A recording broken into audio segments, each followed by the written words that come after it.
La nuit tombe et les étoiles de Fontevraud apparaissent. Allons ensemble, dans un moment d'émerveillement, de flânerie et de poésie, découvrir l'histoire de l'un des plus vastes ensembles monastiques d'Europe, paré de ses plus beaux atouts. Un parcours nocturne inédit, une expérience unique, à vivre en famille ou entre amis.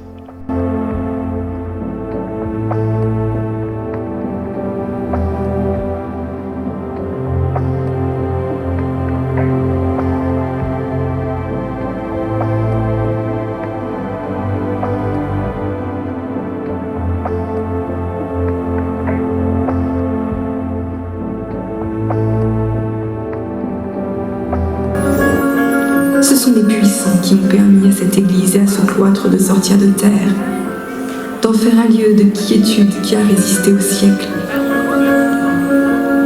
Fontevraud fut d'abord le rêve de Robert d'Arbrissel. Ce prédicateur itinérant au charisme exceptionnel a formé une communauté d'hommes et de femmes prêts à suivre son enseignement. Mais l'homme de Dieu est sommé de se fixer. C'est ainsi qu'en 1101, l'Anjou devient le berceau de la nouvelle communauté fontevriste, bientôt dirigée par une abbesse.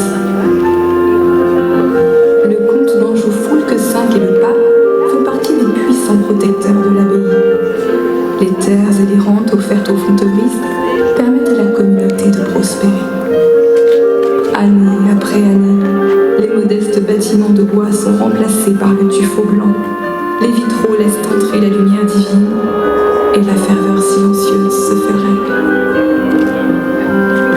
C'est ici, au cœur de l'Empire plantagenet, à l'aube du XIIIe siècle, que la duchesse Aliénor d'Aquitaine, reine de France puis d'Angleterre, choisit de fonder la nécropole de sa dynastie, tels les rois de France à Saint-Denis. C'est là qu'Aliénor fait inhumer son époux Henri II. Ce conquérant a été comte d'Anjou, duc de Normandie, d'Aquitaine et roi d'Angleterre. Près du couple repose aussi l'un de leurs fils, dont le nom évoque l'épopée des croisades, les mythiques rois d'Angleterre, Richard Cœur de Lion. Mais l'Empire plantagenet est convoité par le roi de France. Le dernier fils d'Aliénor, le roi d'Angleterre Jean sans Terre, cède la partie continentale de son empire à Philippe Auguste. Cependant, les souverains anglais ne renonceront pas si facilement à ces territoires. Après un temps de paix, la guerre de 100 ans éclate. Pendant ces longues années de chaos, l'argent manque et les vocations religieuses se tarissent. Les bâtiments de l'abbaye tombent en ruine, les ténèbres avalent la lumière. Mais aucune nuit n'est éternelle. Dès la Renaissance et pendant près de 150 ans, 5 abbesses issues de la famille royale des Bourbons se succèdent à la tête de Fontevraud.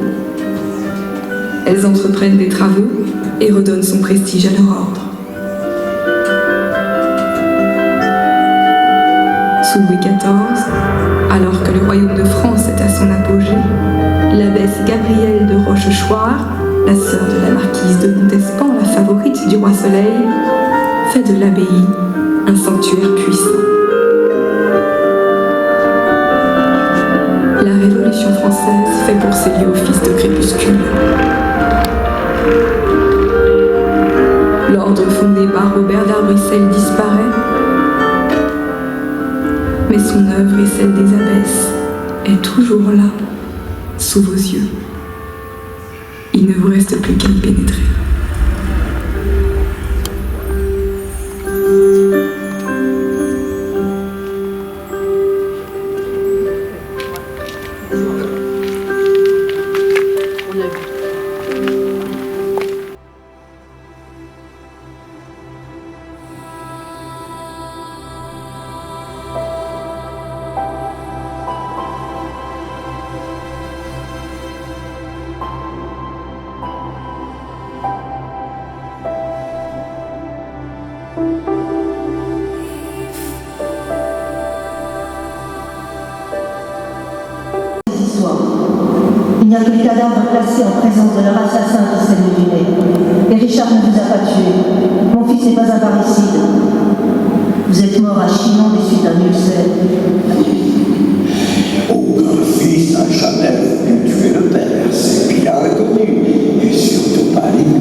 s'ajoute celui de maire en Aquitaine et quête d'outre-Manche.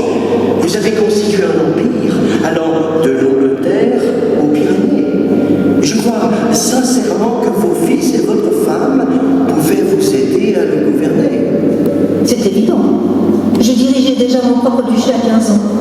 J'ai été reine de France avant de vous épouser. J'ai même participé à une croisade.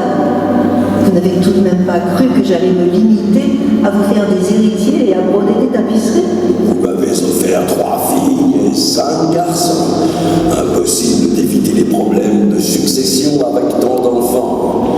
Voilà pourquoi j'ai couronné mon aîné de son vivant et réparti nos terres entre nos autres fils. Mais cela n'a pas suffi. Aucun d'entre vous n'était satisfait.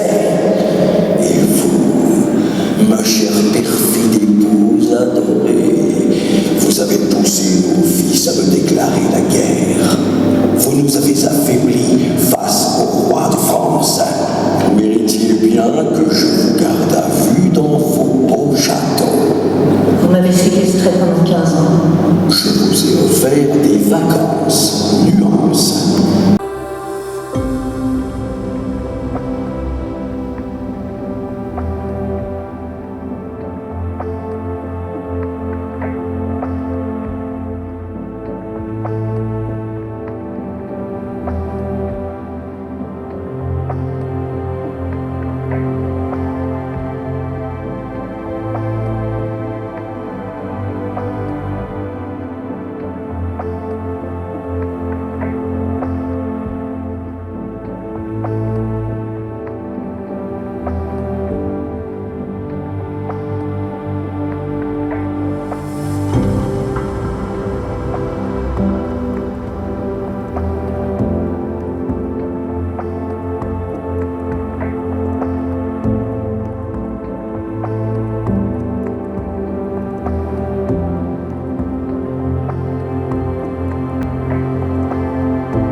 Avec nos fils à mes côtés, moi, Aliénor d'Aquitaine, je mène la révolte.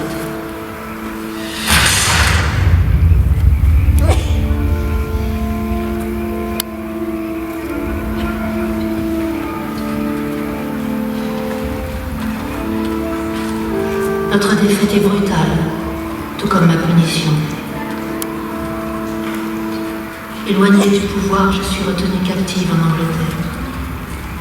Le roi ne pardonne personne, pas même son épouse. 35 ans plus tôt, en 1137, je devenais la femme la plus puissante de France, en épousant le roi Louis VII, Aliénor, l'héritière d'Aquitaine, reine de France. Après 15 ans de règne, je suis répudiée pour n'avoir pu apporter d'héritier. Je refuse de subir ce destin. Je le choisis, un mois plus tard. Ce sera Henri II Plantagenet, comte d'Anjou et duc de Normandie. Il est couronné roi d'Angleterre 2 ans après notre mariage, et je deviens reine une seconde fois. Aliénor, l'héritière d'Aquitaine, reine d'Angleterre. Notre empire s'étend alors de l'Écosse aux Pyrénées. Un territoire immense à administrer, à organiser et à défendre. Nous dictons des lois et unifions le royaume. Sous notre impulsion, les arts et les lettres renaissent. Châteaux, abbayes et cathédrales s'élèvent et prospèrent partout. Notre puissance n'a pas d'égal. Au sommet du pouvoir, la lutte ne s'arrête jamais. Le roi fait l'empire et veut tout contrôler, jusqu'à l'église d'Angleterre. Son ami, l'archevêque de Canterbury, lui oppose résistance. Le roi ne pardonne personne. Pas même ses amis. L'archevêque Thomas Becket assassiné. Le pouvoir d'Henri vacille. C'est là que je mène la révolte pour donner à nos fils la place qui leur revient de droit. Hier mon mari, désormais mon ennemi. Vaincu, je suis emprisonnée, loin du pouvoir, pendant 15 ans. Henri II gouverne maintenant seul. Il parcourt notre royaume avec sa cour itinérante, traverse la Manche pour marquer de son sceau une charte à Gloucester, faite Pâques en la cathédrale du Mans, agrandit les palais de Douvres et de Chinon. Le roi est partout. Richard domine le roi de France. Nous sommes au sommet de notre gloire. Après 10 ans de règne, le sort s'abat sur nous. Blessé lors d'un siège, Richard meurt de mes bras. Je ne laisserai pas notre empire sans Plantagenet à sa tête. Jean Santerre, mon dernier fils, prendra le pouvoir. Hélas, 5 ans plus tard, Château-Gaillard cède et la Normandie avec. Nos terres tombent aux mains du roi de France. J'en rejoins l'Angleterre au moment où je m'étais. Avec moi l'essor et avec moi la chute. C'est ici que tout finit. Réunis pour l'éternel à Fontevraud, nous reposons au cœur de ce qui fut notre empire. Conquête, couronnement, alliance, règne. Notre lutte au sommet du pouvoir a duré près d'1 siècle. Ainsi a rayonné notre empire, l'empire Plantagenet.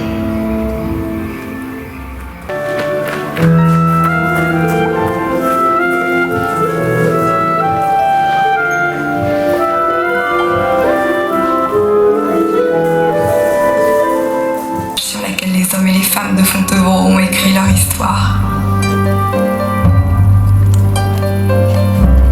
Des chapelles vers le clocher, tout invite à la transcendance pour oublier la terre, la matérialité, l'impermanence, la fatalité.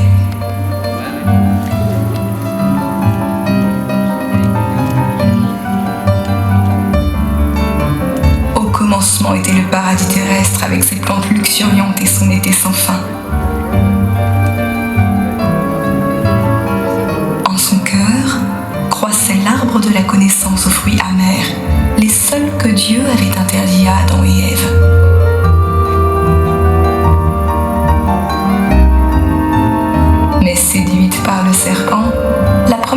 femme succomba à la tentation et offrit le fruit défendu à Adam. Le péché originel était consommé et la punition divine s'est abattue sur l'humanité.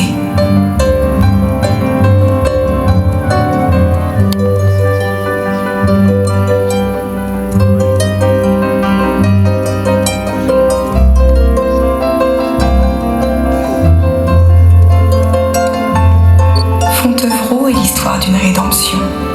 Les compagnons de Robert d'Arbrissel ont transformé, à force de labeur, le désert âpre qu'était autrefois cette terre.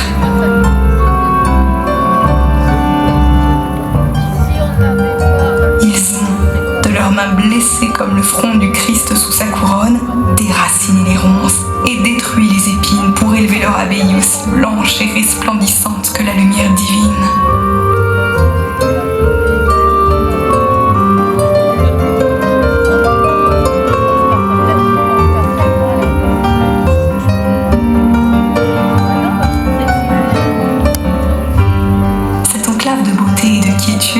A attiré la duchesse d'Aquitaine.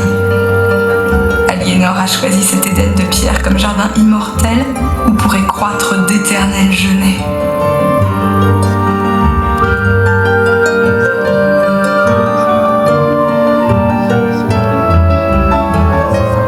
Mais les fleurs, comme les dynasties, se fanent une fois leur automne venu. Le vent de l'histoire en emporte les pétales fragiles, laissant la place aux blanches corolles des lys royaux des abbesses de Bourbon qui, à leur tour, s'étioleront dans le crépuscule rouge de leur vie.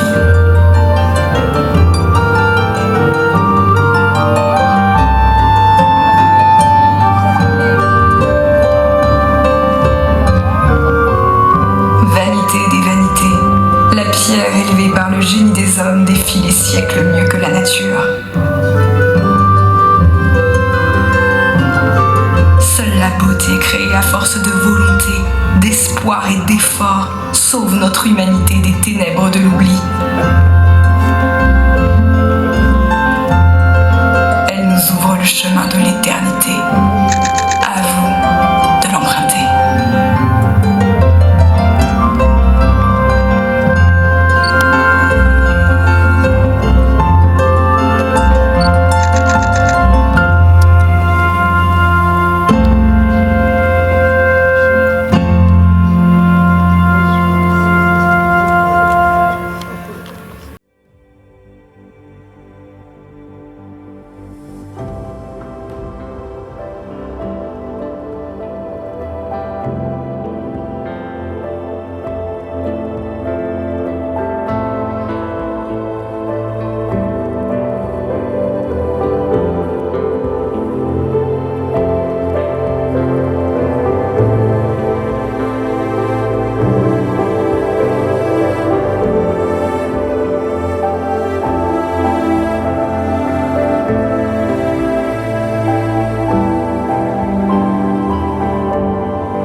Dans le cadre du billet d'entrée pour les étoiles de Fontevraud, un verre de saumure nous est offert.